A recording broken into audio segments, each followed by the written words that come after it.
흔히 그릇된 신자들은 어떤 시련이나 역경이 닥치면 하나님이 능력이 없는 것은 아닌가, 하나님이 안 계신 것은 아닌가 하고 생각을 합니다. 자신을 돌아보고 내가 하나님께 잘못한 것은 없는가 그러면서 회개할 것을 회개해야 함에도 불구하고 오직 하나님만 탁합니다. 이사야 선지자 당시에 유대인들이 그랬습니다. 이들은 열심히 금식하고 또 제사를 드려도 하나님의 응답을 받지 못하자 하나님이 능력이 없다, 하나님이 자신들에게 무관심하다고 생각을 했습니다. 이런 유대인들에게 선지자는 본문에서 이런 불경한 행실을 삼가토록 엄하게 경고하고 있습니다. 그리고 인생의 위기가 오고 환난과 역경이 올 때에 하나님을 향하여 원망의 눈길을 돌릴 것이 아니라 자신의 잘못을 세어보라고 당부하였습니다. 물론 고난과 역경이 다 죄악의 결과는 아닙니다. 하지만 이들이 지금 위기를 만난 것은 그들의 죄악 때문이었습니다. 우리 인생 역시도 이렇게 자신의 잘못된 행실로 주께 징계를 받는 경우가 있습니다. 오늘 본문의 말씀도 이런 죄악된 행실로 인해서 주께 징계받는 자들을 향한 경고요 권면의 말씀입니다. 첫째, 유대인들의 죄악을 살펴보겠습니다. 첫째, 손이 피로 얼룩졌습니다. 3절 전반절입니다. 이는 너희 손이 피에 너희 손가락이 죄악에 더럽혀졌으며, 이는 므낫세 왕 당시에 우상 숭배 정책에 따라서 자녀들을 몰렉 신에게 제물로 바치는 행위를 말하고 선지자를 박해하고 죽이는 죄악을 가리킵니다. 이렇게 당시 유대인들은 이웃의 피를 흘리는데 발이 빨랐습니다. 그 다음에 두 번째, 입술은 거짓을 말하고 혀는 악독을 말하는 죄, 이게 유대인들의 죄악이었습니다. 3절 후반절입니다. 너희 입술은 거짓을 말하며 너희 혀는 악독을 내밀어. 이런 사악한 행실은 특히 재판 과정에서 서슴없이 자행이 됐습니다. 유대인 관리나 재판관들은 자신의 사리 사욕을 위한 편파적인 판결을 내렸습니다. 그리고 이를 위해서 위증하고 또 거짓 증인도 서슴없이 세웠습니다. 또 그 다음에 이제 4절 말씀입니다. 공의대로 소송하는 자도 없고 진실하게 판결하는 자도 없으며 허망한 것을 의뢰하며 거짓을 말하며 악행을 잉태하여 죄악을 낳으며 그리하여 무고한 희생자가 나타나고 억울하게 피해를 보는 자들이 속출하였습니다. 세 번째, 발은 행악하기에 빨랐습니다. 유대인들은 마지못해서 악에 연루되어 부득이하게 죄를 범한 것이 아니라 마치 함정을 파놓고 짐승을 사냥하는 사냥꾼과 같이 그렇게 의도적으로 죄를 즐겼습니다. 7절 전반절 말씀입니다. 그 발은 행악하기에 빠르고 무죄한 피를 흘리기에 신속하며, 이것이 유대인들이 저지른 죄악입니다. 그 다음에 두 번째, 유대인들은 이런 죄악으로 인해서 결국 하나님의 형벌을 받았습니다. 첫째, 어떤 형벌이냐면 자신들도 동일한 형벌을 받아야 했는데 므낫세 당시에 아수르의 침공으로 왕은 바벨론 변방으로 끌려가고 많은 유대인들도 더불어서 큰 고초를 겪었습니다.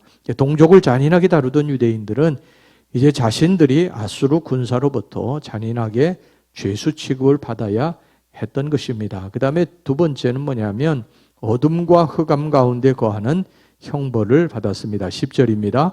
우리가 맹인같이 담을 더듬으며 눈 없는 자같이 두루 더듬으며 낮에도 황혼때같이 넘어지니 우리는 강장한 자 중에서도 죽은 자 같은지라. 이는 곧 국가적인 재난과 이방 족속의 침략으로 온 국민이 큰 두려움과 공포에 사로잡혔음을 의미합니다. 그래서 유대 사회는 마치 흑암이 지배하고 광명이라고는 도무지 찾아볼 수 없는 한밤중을 맞게 됐습니다. 그 다음에 세 번째, 슬픔과 탄식이 온 나라를 뒤덮었습니다. 11절 말씀, 우리가 곰같이 부르짖으며 비둘기같이 슬피 울며 정의를 바라나 없고 구원을 바라나 우리에게 멀도다. 범죄의 결과 이스라엘 온 나라는 마치 비둘기가 온종일 슬피 울듯이 그렇게 슬픔과 울부짖음이 가득 차게 되었다는 말입니다.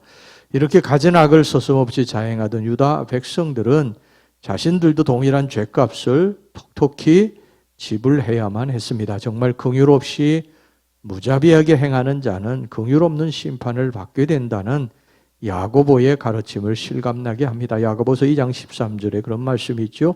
긍휼을 행하지 아니하는 자에게는 긍휼 없는 심판이 있으리라. 이 말씀을 꼭 기억하고 우리가 살아가야 되겠습니다. 그 다음에 세 번째, 우리는 친히 구속자로 오시는 하나님의 은혜에 감사해야 합니다.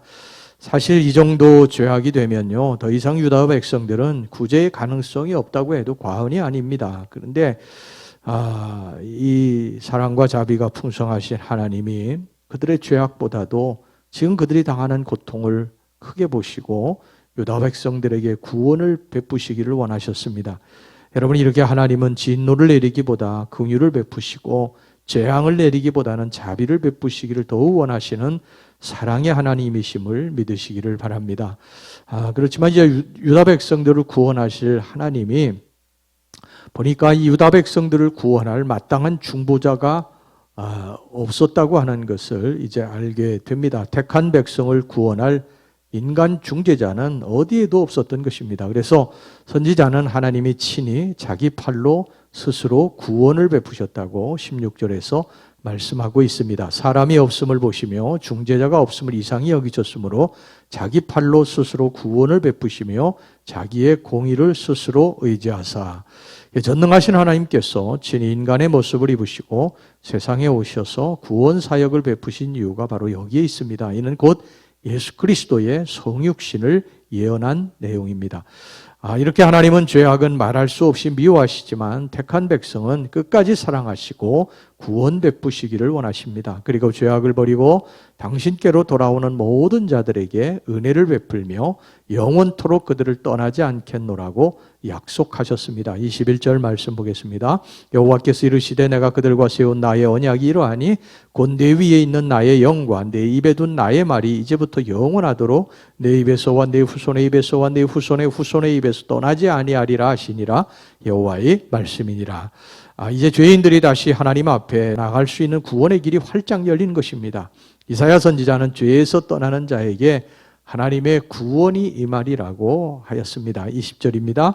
여호와의 말씀이니라. 구속자가 시온에 임하며 야곱의 자손 가운데서 죄과를 떠나는 자에게 임하리라. 그리고 이렇게 죄악에서 떠나는 자는 영원토록 하나님과 함께하는 축복을 얻으리라 하였습니다. 그렇습니다. 영원한 구원의 축복을 받는 비결, 하나님의 은혜를 받는 비결, 하나님의 도움을 받는 비결, 그것은 하나님과 함께하며 하나님을 가까이 하는 것입니다. 그리고 죄를 멀리하고 죄를 떠나는 것입니다. 이것을 항상 잊지 말고 살아갑시다.